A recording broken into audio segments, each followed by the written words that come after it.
Hi everyone, welcome to my YouTube channel.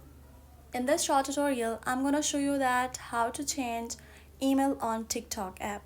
So let's start up the process. To start up the process, open up your TikTok app, then tap on profile icon at the right bottom of the screen. Now tap on three lines at the right top of the screen. Tap on third option, settings and privacy.